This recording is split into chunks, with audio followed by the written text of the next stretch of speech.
Good afternoon students. आज मैं बात कर रहा हूँ moving charge and magnetism 12th class के लिए लेक्चर नंबर 2 की। ठीक है, लेक्चर नंबर फर्स्ट में हमने पढ़ा था बायोट सैवर्ट लॉ।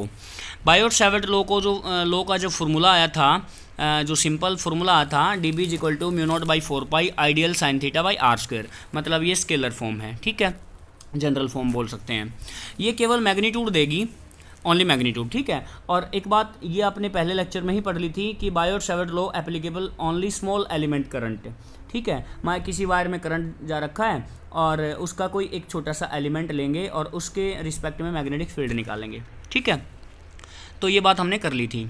इसके बाद क्या है, अगर मैं इसी की डायरेक्शन की बात करूँ, किसकी डायरेक्शन की, मैग्नेटिक फील्ड की, जो किस डायरेक्शन में है, तो उस डायरेक्शन की बात अगर मैं करता हूँ तो हमें चाहिएगा DL क्रॉस R।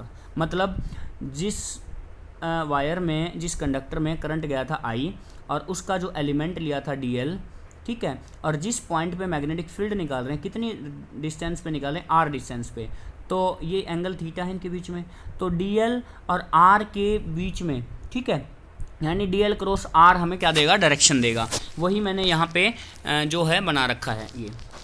तो इसको स्क्रू रूल से याद रख सकते हैं हम। स्क्रू रूल क्या होता है, सुन लो ध्यान से।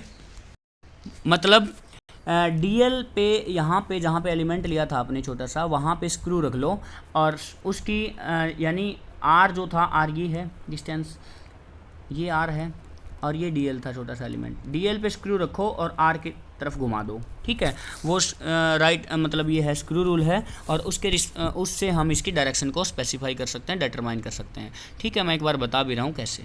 जैसे देखना, ये डायग्राम बनाया है मैंने यहाँ पे, और स्क्रू रूल की बात कर रहे हैं हम। स्क्रू रूल का मतलब क्या है, स्क्रू आपने देखा होगा पेंच होता है, यहाँ पे रखिए, इस DL पॉइंट पे रखिए स्क्रू को। ठीक है, और इस R की तरफ घुमा दीजिए, यानी क्लॉकवाइज घुमा दीजिए। This is screw rule. ठीक है, यहाँ पे रखिए और इधर घुमा दीजिए, यानी आप टाइट कर रहे हो स्क्रू को, स्क्रू अंदर जा रहा है। ठीक है, तो इसका मतलब क्या है कि डायरेक्शन कहाँ है, इनवार्ड जा रहा है, और यानी क्लॉकवाइज इसको आप रोटेट कर रहे हो। यहाँ तक समझ आ गई। जैसे स्क्रू घुमाते हैं, अभी स्क्रू तो सभी ने देखा होगा, ऐसे स्क्रू रूल है। जैसे आपने देखा कि DL के पॉइंट पे रखे और स्क्रू को क्लॉकवाइज रोटेट कर दिया। ठीक है, तो इसका मतलब है डायरेक्शन कहाँ है, इनवर्ड है, यानी स्क्रू कहाँ जा रहा है, इनवर्ड डायरेक्शन में जा रहा है, यानी कैसे है, क्लॉकवाइज है। और इनवर्ड के लिए हम क्रॉस साइन यूज करेंगे। ये नहीं है कि मैग्नेटिक फील्ड में ही करेंगे, कहीं भी फिजिक्स में कोई भी नोटेशन अगर क्रॉस दिखाता है, इसका मतलब इनवर्ड है, यानी अंदर की डायरेक्शन है वो। ठीक है, अंदर गया हुआ है। ठीक है, अच्छा, उसके बाद क्या आता है, अगर इसी चीज़ को हम उल्टा करके देखें, यानी ये तो डॉट आएगा, यानी स्क्रू बाहर की तरफ आएगा, यानी इसको उल्टा घुमा दें स्क्रू को इस साइड में, यानी एंटी क्लॉकवाइज घुमा दें इसको, तो ये क्या आएगा, डॉट से रिप्रेजेंट करेंगे, यानी इसकी डायरेक्शन कहाँ रहेगी, आउटवर्ड रहेगी। आगे समझ। तो ये चीज़ थी, इनवर्ड के लिए क्रॉस, आउटवर्ड के लिए डॉट। क्लियर है। अच्छा, इसको राइट हैंड पाम रूल से भी याद रखा जा सकता है। ठीक है, देखियो कैसे। जैसे हम बात कर लेते हैं अब राइट हैंड पाम रूल की। जैसे मैंने ये डायग्राम बनाया है, ये कोई वायर है, ये कोई वायर है, इसमें I करंट फ्लो कर रहा है और P पॉइंट पे हम मैग्नेटिक फील्ड निकालना चाहते हैं। ये DL कोई एलिमेंट है, ठीक है, करंट एलिमेंट है, ये थीटा है इनके बीच में। ठीक है, तो हम क्या है कि राइट हैंड पाम रूल लगाना चाह रहे हैं।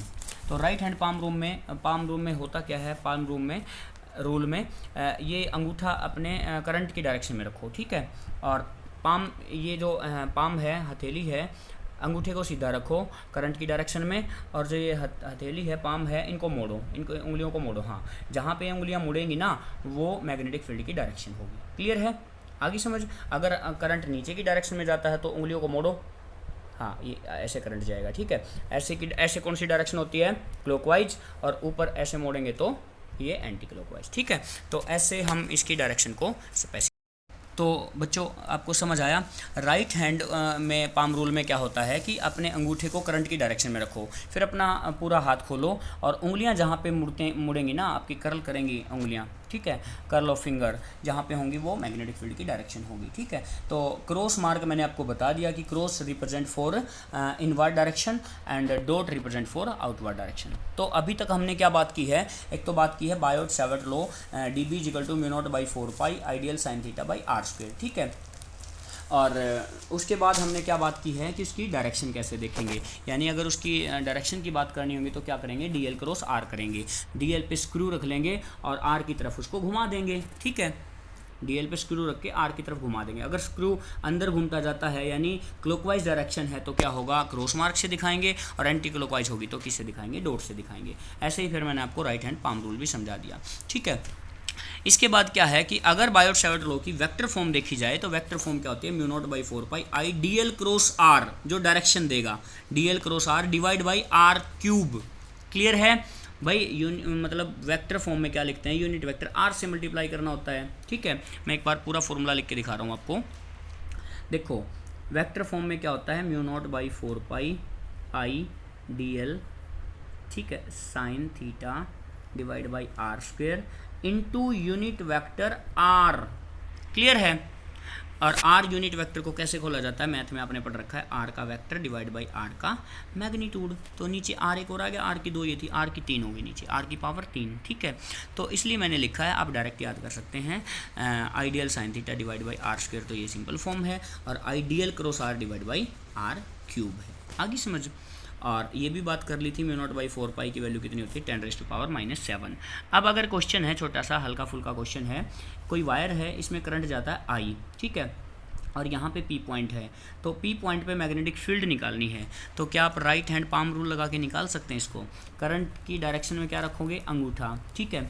तो मैं करके बता रहा हूँ एक बार। देखिए क्वेश्चन है, इसी डायरेक्शन की बात कर लेते हैं, ठीक है। ईजी है, मुश्किल नहीं है कुछ भी। एक क्वेश्चन है हमारे पास, आपको गिवन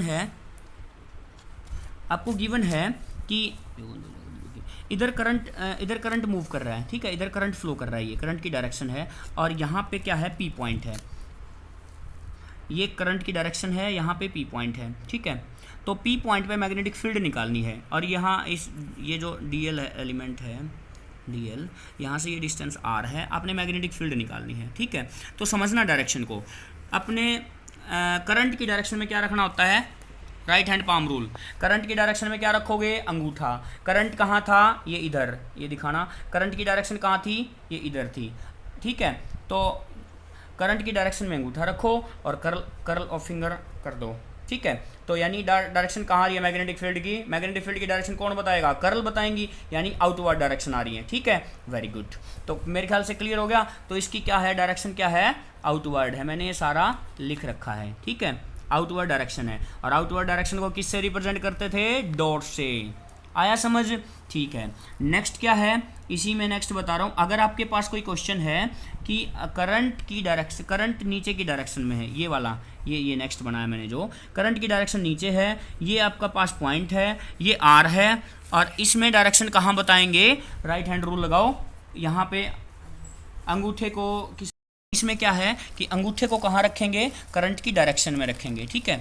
तो अंगूठे को करंट की डायरेक्शन में रखेंगे, ठीक है, ये अंगूठा करंट की डायरेक्शन में है, और कर्ल ऑफ फिंगर ऊपर की साइड में आ रखी है, यानी ये भी क्या है, आउटवर्ड आ रखी है, ठीक है। तो ध्यान रखना बच्चों। नेक्स्ट थर्ड क्वेश्चन है कि ऐसे करंट की डायरेक्शन दे रखी है आउटवर्ड, यानी डॉट लगा दिया इसने कि करंट डॉट है, डॉट मतलब आउटवर्ड है करंट की डायरेक्शन, तो पी पॉइंट पे मैग्नेटिक फील्ड निकालो। और फोर्थ क्वेश्चन में दिया है कि क्रॉस लगा दिया कि यानी करंट की डायरेक्शन इनवर्ड है, यानी क्रॉस कहीं पे मिलेगा तो डायरेक्शन इनवर्ड, डॉट कहीं पे मिलेगा डायरेक्शन आउटवर्ड। इसने खुद बोला है कि करंट की डायरेक्शन आउटवर्ड है, इसने खुद बोला है कि करंट की डायरेक्शन इनवर्ड है, तो पी पॉइंट पे मैग्नेटिक फील्ड निकालो, इस पी पॉइंट पे मैग्नेटिक फील्ड निकालो। तो देखना कैसे निकालोगे मैग्नेटिक फील्ड, ठीक है। ध्यान देना मेरा यहाँ पे। देखो बच्चों, करंट की डायरेक्शन कहाँ है, आउटवर्ड है, तो अंगूठा कहाँ रखते हैं, करंट की डायरेक्शन में। अंगूठा कहाँ रखोगे, डायरेक्शन करंट की डायरेक्शन में, सीधा अंगूठा रखेंगे करंट की डायरेक्शन में, ठीक है।